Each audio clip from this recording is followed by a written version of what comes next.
Ewe सोचती है ये लोग अचानक ऐसे हाफ ब्रीड्स को अरेस्ट क्यों कर रहे हैं, इसकी वजह क्या हो सकती है। तो उनमें से एक उस लड़की के पास जाता और कहता है, क्या तुमने कहा तुमने कोई ट्रबल कास्ट नहीं की, लेकिन वो कौन था जो ह्यूमन वर्ल्ड जाना चाहता था और वुल्फ्स की रेपुटेशन को खराब कर रहा था।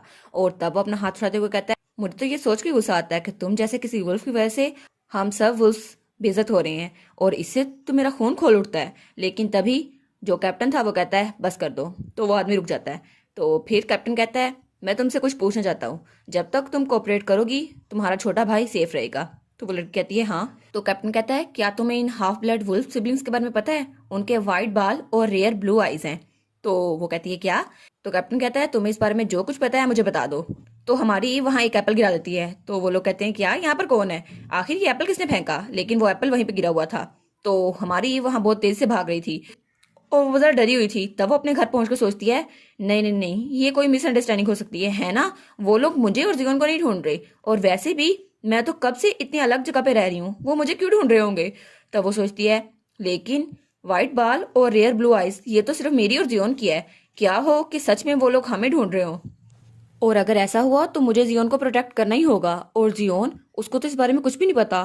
तब वो बहुत ही ज्यादा डरी हुई थी और गहरी सांसें ले रही थी। तो वो जल्दी से भाग के अपनी स्टडी के पास आती है। वो कहती है, हमें जल्द से जल्द नोट्स को छोड़ना होगा, जितनी जल्दी हो सके उतनी जल्दी। लेकिन कैसे, इलीगल इमिग्रेशन के अलावा जिसकी वजह से हम लोग यहाँ से जा सकते हैं, क्या हम लोग यहाँ से जा नहीं सकते बिना परमिशन के।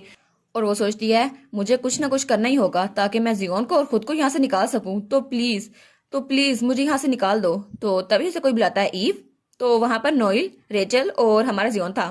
तो नोइल कहता है, हम लोग घर वापस आ गए, लेकिन तुम जल्दी वापस आ गई।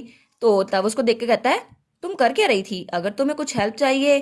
तो तब ईव कहती है, नहीं मैं ठीक हूँ, मैं बस कुछ ढूंढ रही थी। तो तब जब हमारा नोइल वहां पर देखता है तो वहां ह्यूमन वर्ल्ड की बुक्स पड़ी थी। तो वो कहती है, मेरा काम बस हो ही गया, क्या तुम थोड़ी देर के लिए लिविंग रूम में मेरा इंतजार कर सकते हो। तो नोइल कहता है, ईव ये तो रेचल आगे होते हुए कहती है, क्या आप ह्यूमन वर्ल्ड जाने वाली हैं। तो हमारी ईव कहती है, नहीं मैं ऐसा कुछ नहीं करने वाली। तो रेचल कहती है, बिल्कुल नहीं, आपको हमसे सीक्रेट रखने की कोई जरूरत नहीं है, और वैसे भी अगर आपको ह्यूमन वर्ल्ड जाना है तो हम उसके लिए रास्ता ढूंढ सकते हैं। तो ईव कहती है, क्या। वो कहती है, लेकिन तुम लोग कर क्या सकते हो, तुम लोग को इतना पता भी कैसे है। और वो सोचती है, इनको तो ये भी नहीं पता कि हम लोग वुल्फ्स हैं। तो रेचल कहती है, सिस्टर मैं समझती हूँ आप नॉर्थ में रहते हुए बहुत ज़रा मुश्किलात फेस कर रही हैं, है ना, तो क्या आप हमारे साथ आएंगी। और वैसे भी मैं ह्यूमन वर्ल्ड अपने भाई के साथ जा चुकी हूँ, तो मुझे पता है वहाँ कैसे जाते हैं। तो वो हमारी हीरोइन को गले लगाती है। तो हमारी हीरोइन कहती है, क्या तुम्हारी मेमोरी वापस आ गई।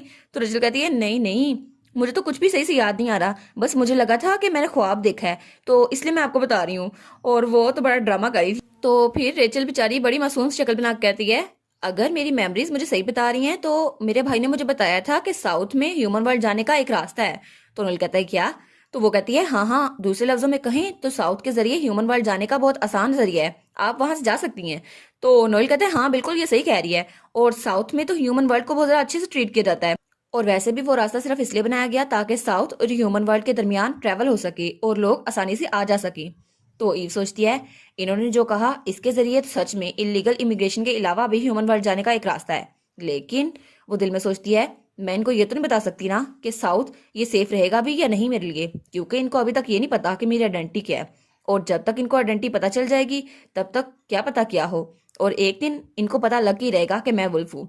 तब हमारा नॉल कहता है, ईव। तो ईव बहुत ज्यादा परेशान होकर उसे देखती है।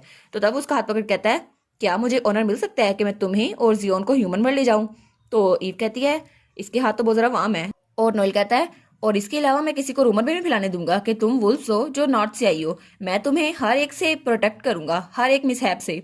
तो हमारी ईव कहती है, मैं तुम्हारी काइंडनेस को अप्रिशिएट करती हूँ, लेकिन ये जरा मसला नहीं हो जाएगा, तुमने पहले ही मेरी बहुत ज्यादा हेल्प कर दी है। तो रेचल कहती है, नहीं ऐसा कुछ नहीं है।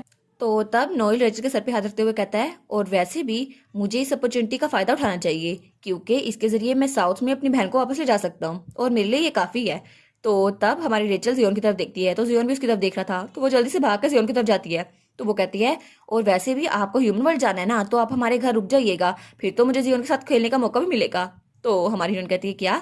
तो रेचल जल्दी से जाकर जियोन के पास आती है। वो कहती है, क्योंकि मुझे जियोन को और आपको देखना बहुत ज्यादा पसंद है, और हमें खेलना भी बहुत ज्यादा पसंद है। तो जियोन भी कहता है, हाँ मुझे भी हर दिन रूबी को देखना बहुत ही ज्यादा पसंद है। तो हमारी हीरोइन सोचती है, हाँ हो सकता है ये हमारा आखिरी मौका हो, लेकिन अगर मैं इस तरह हेस्टेट करती रही तो एक दिन हम लोग साउथ में जाने का रास्ता भी ब्लॉक कर देंगे। और फिर वो सोचती है, और जब तक हम लोग कम मिलेंगे हम लोग फिर से स्ट्रेंजर्स बन जाएंगे, क्या नहीं बनेंगे? और वैसे भी बच्चे तो जल्दी भूल जाते हैं, तो इनके प्रोमिस वो भी ख़त्म हो जाएंगे। तब रेचल हमारी हीरोइन की तरफ देखकर सोचती है, कोई तरीका नहीं है कि मैं अपनी सिस्टर इन लॉ को ह्यूमन वर्ल्ड जाने दूँ। मैं उनको वहीं रखूँगी, क्योंकि जल्द ही ये मेरी सिस्टर इन लॉ बनने वाली हैं। तो हमारा नोएल कहता है, मैं अपने भरोसेमंद साथियों को ये काम दूंगा कि वो आपको और जियोन को स्कॉट करें और आपको ह्यूमन वर्ल्ड छोड़ के आएँ। तो हमारी हीरोइन कहती है, ओह थैंक यू इसके लिए। तो रेचल सोच रही होती है, मैं इसको ह्यूमन वर्ल्ड जाने नहीं दे सकती, क्योंकि इसको साउथ से प्यार हो जाएगा और दोबारा ये कभी ह्यूमन वर्ल्ड जाएगी नहीं, क्योंकि ह्यूमन वर्ल्ड जाने का इसके पास कोई तरीका बचेगा ही नहीं। और उसके बाद सीन चल जाता है और हमें एक ऑफिस दिखाया जाता है। वहां पर वही लोग खड़े थे जहां नाथ का कैप्टन भी था, और उनमें से एक कहता है, कैप्टन आपने जिस आदमी के बारे में पूछा था हम उसको ले आए हैं। तो वो कहता है, ठीक है उसको अंदर लेके आओ। तो तब वहां पर कोई अपने घुट्टों के बल बैठता है। तो कैप्टन कहता है, अच्छा तो ये तुम हो हब ट्रैफिकर। तो वो आदमी वो वही था जिसके साथ हमारी हीरोइन वो डील कर रही थी। तो कैप्टन कहता है, तुम्हें ये सब कुछ कहाँ से मिला? तो वो आदमी कहता है, एक डॉक्टर से। मैंने ये हर्ब्स इसलिए खरीदी क्योंकि ये हेल्थ के लिए बहुत ज़्यादा अच्छी थी, इसलिए मैंने उससे खरीद ली। तो कैप्टन कहता है, तुम्हें क्या लगता है वो डॉक्टर है या उसे इस बारे में सारा पता है? अगर तुम मुझे सच नहीं बताओगे तो मैं तुम्हें छोड़ूंगा नहीं। तो वो आदमी कहता है, नहीं मैं डॉक्टर नहीं हूँ, लेकिन फिर भी मुझे पता है हर्ब्स किस लिए काम आती हैं, और वैसे भी मैं सोच सकता हूँ वो अपने जीने के लिए ये तरीका इस्तेमाल कर रहे थे। तो तब कैप्टन उसके सामने सोने के सिक्कों की पोटली फेंकता है। तो फिर वो कहता है, मुझे सब कुछ बताओ, जो कुछ तुम्हें उस आदमी के बारे में पता है मुझे सब कुछ बताओ। तो वो कहता है, क्या सच में? तो कैप्टन कहता है, हाँ जितनी डिटेल से हो सके उतना बेहतर है, तब ये सोने के सिक्के तुम्हारे हो जाएंगे। तो वो आदमी बोलना स्टार्ट करता है। वो कहता है, वो आदमी मैंने अभी तक उसका फेस तो क्लियर ही नहीं देखा, क्योंकि उसके फेस पे हमेशा मास्क रहता है, लेकिन फिर भी मैं बता सकता हूँ बहुत ज़्यादा स्लिम है। और इसके अलावा वो आदमी वो इंसिस्ट करता है वो आदमी है, लेकिन फिर भी मुझे लगता है वो औरत है। और वैसे भी वो बहुत लो पिच में बात करता है, लेकिन ये बहुत ज़्यादा स्ट्रेंज है। और फिर वो आदमी कहता है, और उसके बाल वाइट है अगर मुझे गलती नहीं हुई। तो कैप्टन का साथी कहता है, बिल्कुल इसकी डिस्क्रिप्शन उसी आदमी से मैच कर रही है जिसके बारे में हम इन्वेस्टिगेशन कर रहे थे। तो कैप्टन कहता है, अच्छा ठीक है, ऐसा लगता है ये वही आदमी है।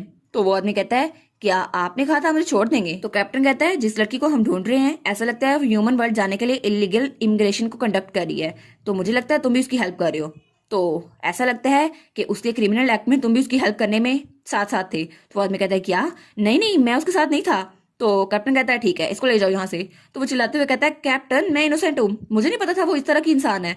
तो कैप्टन कहता है, हाँ तुम्हें ये मौका सही समझना चाहिए ताकि तुम अपनी गलतियों से सीख सको। और तब कैप्टन बड़ा इजी होकर वहाँ डेस्क पर अपने पाँव रख के बैठ जाता है। वो कहता है, हाँ फाइनली अब मैं तुम्हें ढूंढ लूंगा और उसके बाद मैं तुम्हारी हेल्प कर सकता हूँ। तो तब उसके हाथ में जो पोर्ट्रेट था वो हमारी ईव का था। वो कहता है, ईव मैं तुम्हें ढूंढूंगा और तुम्हारी हेल्प करके रहूंगा, क्योंकि मुझे तुम्हारी बहुत ही ज्यादा फिक्र है। हाय, अब ये हाथ धोकर हमारी ईव के पीछे क्यों पड़ गया है? अब इसको हमारी ईव से क्या मसला है? अगर उसकी हेल्प करनी थी तो उसको पागलों की तरह ढूंढ क्यों रहे हो? और हमारी ईव तो बहुत ही ज्यादा डरी हुई है। और इसी के साथ ये वाला पार्ट यहाँ पर ख़त्म। तो आप लोग बताइएगा आपको ये पार्ट कैसा लगा। प्लीज़ लाइक करिएगा, कमेंट करिएगा और शेयर करिएगा। और जो न्यू व्यूवर्स हैं काइंडली वो चैनल को सब्सक्राइब कर दें। और पिछली वीडियोस का लिंक आपकी स्क्रीन पर नज़र आ रहा होगा, तो काइंडली उनको भी चेकआउट कर लें। Thank you so much.